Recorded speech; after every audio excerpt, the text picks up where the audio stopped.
Assalamualaikum warahmatullahi wabarakatuh. Alhamdulillahi wa kafa wassalatu wassalamu ala nabiyyi mustafa wa ala alihi wa sahbihi ahli sidqi wal wafa amma ba'd. Bapak Ibu hadirin rahimakumullah, saya membayangkan Bapak Ibunya, anaknya saja sudah seperti itu. Tapi Bapak Ibunya tidak usah dites. Saya sudah husnuzon. Semoga anak-anak kita menjadi anak-anak ahli Quran. Amin ya Allah ya Rabbal alamin. Bapak Ibu sekalian, di ayat yang ke-6 Allah berfirman, ya ayyuhalladzina amanu qu anfusakum wa ahlikum nar. Wahai orang-orang yang beriman, jaga diri kalian dan keluarga kalian naron, dari api neraka. Ayat ini menegaskan akan kewajiban kita, apalagi sebagai seorang suami. Selain menjaga diri kita dari api neraka, kita juga disuruh oleh Allah untuk menjaga keluarga. Ada istri, ada anak-anak. Dengan apa menjaga diri kita? Dengan ketaatan, melaksanakan perintah Allah, menjauhi larangannya. Dengan apa menjaga keluarga kita, istri dan anak-anak kita? Dengan mendidiknya. Beritahu mana yang harus dikerjakan, beritahu mana yang harus ditinggalkan. Lalu latih untuk mengamalkan. Sekali lagi, menjaga keluarga kita bitarbiyah, dengan membimbingnya, dengan mendidiknya. Ini kalau lihat di Jalalain saja ya, tafsir yang menjelaskan kata-kata yang dianggap sulitnya, itu bahasanya begitu, dengan mendidiknya. Kita tidak akan selamat dari api neraka, anak kita tidak akan selamat dari api neraka ketika tidak melakukan ketaatan, ketika melakukan kemaksiatan. Dan anak tidak mungkin melakukan ketaatan, tidak mungkin meninggalkan kemaksiatan ketika tidak tahu. Maka startnya mendidik, memberitahu. Nah, ini menjadi dalil Bapak Ibu sekalian bahwa kewajiban fitrah mendidik anak itu bukan di guru, bukan di ustaz, tapi di orang tua. Kewajiban mendidik itu bukan di guru, bukan di ustaz, tapi di orang tua. Kita diingatkan juga oleh Rasulullah, kullukum ra'in wa kullukum mas'ulun an ra'iyati. Suami ra'in, dia sebagai pemimpin dan dia akan dimintai pertanggungjawaban akan keluarganya. Sebagaimana istri, bahkan orang yang membantu kita, dia pun akan dimintai pertanggungjawaban. Saya ingin Bapak Ibu sekalian, bukan perkara mudah memang mendidik anak, tetapi itulah yang ada di pundak kita yang harus dipertanggungjawabkan. Maka 3 hal minimal kita miliki di saat mendidik anak. Yang pertama, Bapak Ibu sekalian, hadirkan keikhlasan. Kita betul-betul ikhlas. Anak kita itu bukan milik kita. Anak kita itu milik Allah, ada dalam genggaman Allah. Maka lakukan tugas kita dari Allah Subhanahu wa taala, sisanya serahkan kepada Allah Subhanahu wa taala. Ayat orang tua nu sakit gara-gara anaknya. Halo? Keinginannya soleh ternyata belum soleh. Keinginannya baik ternyata belum baik. Keinginannya ingin hafal Quran ternyata belum hafal Quran. Bapak Ibu sekalian, saya titip. Anak kita itu milik Allah, bukan milik kita. Anak kita bukan dalam genggaman kita, anak kita pun dalam genggaman Allah. Maka di saat mendidik anak, betul-betul hadirkan kita menjalankan perintah Allah mendidiknya. Sisanya itu. Tugas kita itu ikhlas mendidik anak. Ada yang suka hitung-hitungan, bapak itu sudah capek, ibu ini sudah capek, pahamlah, kan begitu. Punten Bapak Ibu, hindari. Kenapa kita mendidik anak? Karena diperintah Allah. Apakah menjadi kewajiban kita anak kita menjadi soleh? Enggak. Kita ini hanya berusaha untuk menjadikan anak kita soleh. Tadi dibacakan di bagian ayat terakhir, bagaimana Allah menggambarkan keluarga. Ada keluarga yang suaminya soleh, nabi, tetapi Allah uji dengan istri yang tidak soleh. Padahal dia berada di bawah bimbingan seorang nabi, Nabi Nuh, Nabi Lut. Bahkan ada anaknya. Apakah Nabi Nuh dianggap gagal mendidik anaknya? Apakah Nabi Nuh mau dianggap gagal ketika mendidik istrinya? Enggak. Maka saya ingin mengatakan yang pertama, ku anfusakum wa ahlikum nara. Memiliki keikhlasan apapun yang kita lakukan, bukan semata-mata ingin anak kita soleh, tapi karena kita menjalankan perintah Allah. Sisanya bagian Allah. Kita tidak akan dimintai pertanggungjawaban yang lain. Kita akan dimintai pertanggungjawaban yang menjadi tugas kita. Tugas kita apa? Mendidik. Apakah hidayah milik kita? Enggak. Rasulullah nangis ketika Abu Thalib meninggal dalam keadaan belum Islam. Tapi apa hiburan Allah bagi Rasul? Innaka la tahdi man ahbabta walakinallaha yahdi may yasha. Kau tidak bisa ngasih hidayah kepada orang yang kau cintai, tetapi Allah pemilik hidayah.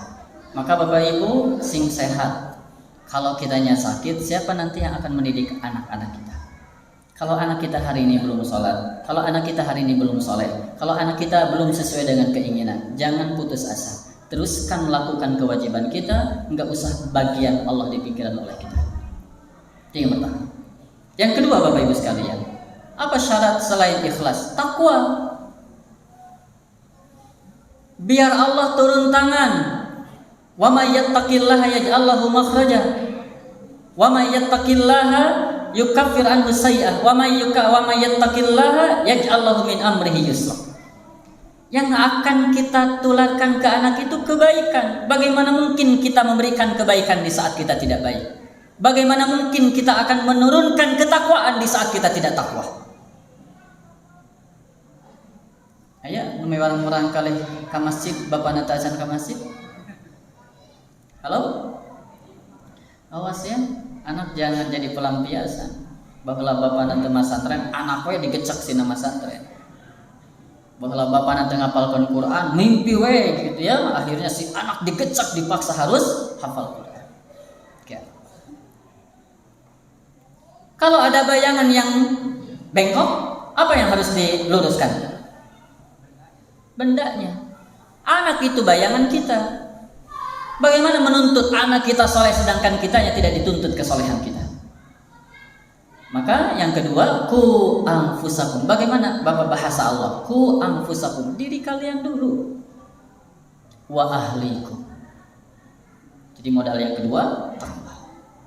Satu, ikhlas. Yang kedua, takwa. Dan yang ketiga, Bapak Ibu sekalian, jangan pernah belajar karena anak kita bukan kita ketika anak di waktu didik oleh orang tua kita. Sekali lagi, anak kita bukan kita di waktu anak-anak. Zaman kita ketika anak-anak beda dengan zaman mereka. Maka kalau kita ingin mewariskan kebaikan kepada anak kita seperti kita dulu dididik oleh ayah kita, itu bisa, Pak. Saya bercerita ke anak saya, dulu sekolah itu jalan kaki dari rumah ke sekolah, naik turun 3 kilo jalan kaki kita. Bolak-balik 6 kilo. Coba sekarang anak disimpan di sekolah, enggak sampai 1 kilo, cuma 500 meter harus diantar. Ketika kita bercerita dulu seperti itu kan dulu. Itu ya. Maka disinilah kita harus terus. Karena beda, kita mah generasi kolonialnya, mereka mah generasi milenial. Maka Bapak Ibu memang sangat penting di masjid-masjid itu kajian tentang parenting. Sangat penting di masjid itu kajian-kajian tentang bagaimana mendidik anak. Termasuk menyadarkan kita sebagai orang tua apa kewajiban kita terhadap anak. Sekali lagi nih, ku anfusakum. Jadi mendidik itu bukan kewajiban guru, gak bisa. Saya kan sudah bayar, enggak. Guru akan dimintai pertanggungjawaban tentang apa yang dia lakukan, kita pun akan dimintai pertanggungjawaban tentang yang menjadi tugas kita. Saya ingin menekankan Bapak Ibu sekali lagi, harusnya yang mengajarkan A, ba, ta, sa itu bukan ustaz, bapak. So, rata-rata anak orang bisa sholat ku guruna atau ku bapak. Jangan-jangan orang tuanya kan pernah ada mungkin baca anti awal tapi kan ke akhir. Halo? Siapa yang berkewajiban? Kita. Kewajiban fitrah itu ada di kita. Dan orang tua itu memiliki kepentingan besar, baik di dunia, di alam kubur, atau kelak di akhirat. Beda dengan guru. Tidak sedikit anak yang menghancurkan kesuksesan orang tua, sebagaimana tidak sedikit anak yang mengangkat tinggi derajat orang tua. Benar enggak? Dan kelak di akhirat, sebelum masuk akhirat, di alam kubur, Rasulullah mengabarkan kepada kita, kalau kita sudah wafat, terputus kecuali 3, di antaranya waladin sholih yad'ullah. Jadi kita punya kepentingan dengan anak itu di dunia, punya kepentingan ketika kita meninggal, siapa yang akan mendoakan kita? Dan saya senang dengan bahasa walad, bukan dengan bahasa ibnon gitu. Maka Bapak Ibu, kalaupun tidak memiliki anak biologis, minimal memiliki anak ideologis. Didik anak siapapun, Ini bahasanya kan bukan ibnon tapi walad. Ya, tapi sekali lagi, orang tua yang punya kepentingan dengan anaknya ketika di dunia, ketika di alam kubur. Saya yakin tidak ada yang sesayang anak kepada orang tua sebagaimana sayangnya orang tua kepada anak. Dan kelak di akhirat, hati-hati, inna min amwalikum wa auladikum fitnah. Sebagian harta, sebagian anak itu akan jadi fitnah. Inna min azwajikum wa auladikum aduwwan lakum. Anak itu bisa jadi musuh. Jadi Bapak Ibu, posisi anak itu kalau di dalam Quran bisa jadi qurrata a'yun. Ya, dan inilah harapan kita. Rabbana hab lana min azwajina wa dzurriyyatina qurrata a'yun. Yang kedua bisa jadi aduwan, bisa jadi musuh. Yang ketiga bisa jadi fitnah, ujian bagi kita. Ya, maka kerugian besar kalau kita tidak mempersiapkan anak-anak kita. Nah, ini Bapak Ibu sekalian, agenda kita ini kalau Allah sebutkan bahwa di neraka itu ada malaikat yang kasar, bengis, dan senantiasa taat dengan perintah-perintah Allah Subhanahu wa taala. Maka mudah-mudahan menjadi agenda besar seorang muslim sebagaimana yang Allah katakan, faman zuhziha 'anil nar wa udkhilal jannah faqad faz. Orang yang selamat dari neraka masuk surga, sesungguhnya itu kesuksesan. Jadi hakikatun najah, hakikat sukses seorang muslim itu bukan hari ini dengan kedudukan jabatannya, dengan kekayaannya, enggak. Kesuksesan seorang mukmin lamun ke di akhirat salamatina neraka, asup ke surga. Apalagi bisa kumpul dengan keluarga. Jannatu adnin yadkhulunaha wa man salaha min abaihim wa azwajihim wa dzurriyyatihim. Jadi kebahagiaannya adalah ketika selamat dari neraka, masuk ke dalam surga, berkumpul dengan orang tua, dengan keturunan. Amin ya Allah ya Rabbal alamin. Bapak Ibu, nambah seayatnya bismillah teuing. Mudah-mudahan apa yang dibahas jadi ilmu bagi kita. 3 Bapak Ibu ya, saya titip nu kahiji lamun nuju ngadidik murang kali, naon tadi teh? Sing ikhlas. Ya, titip karena anak kita bukan kita. Maka tetaplah istiqomah mengingatkan. Karena bisa jadi hari ini belum mendengar. Bahkan bisa jadi ada anak yang mendengar setelah kita tidak ada. Kalau kita masih ada itu anak tidak mendengar meskipun suara itu kencang. Tapi kalau kita sudah tidak ada, kadang-kadang tidak ada suara, tapi anak terngiang-ngiang. Bagaimana panggilan ketika akan subuh? Bangun nak subuh, bangun nak subuh, bangun nak subuh. Jadi kalau hari ini kita tidak melakukan itu, nanti tidak akan ada kenangan terngiang di telinga anak kita. Maka jangan pernah putus asa, sing ikhlas, lakukan. Kita tidak tahu kesolehan anak kita kapan. Ya, yang kedua apa? Takwa. Gak bisa nuntut anak harus baik. Kitanya tidak menuntut diri baik. Yang ketiga, terus belajar. terus belajar. Karena konsep dalam Islam minal mahdi ilal mahdi. Aku qouli hadza astagfirullah. Sallallahu alaihi Muhammadin wa ala alihi wasallam. Assalamualaikum warahmatullahi wabarakatuh. Ya, insya Allah semuanya kita yang mengisi kajian yang memberikan ilmu kepada kita di Masjidil Barokah, insya Allah akan mendapatkan hadiah ini. Mudah-mudahan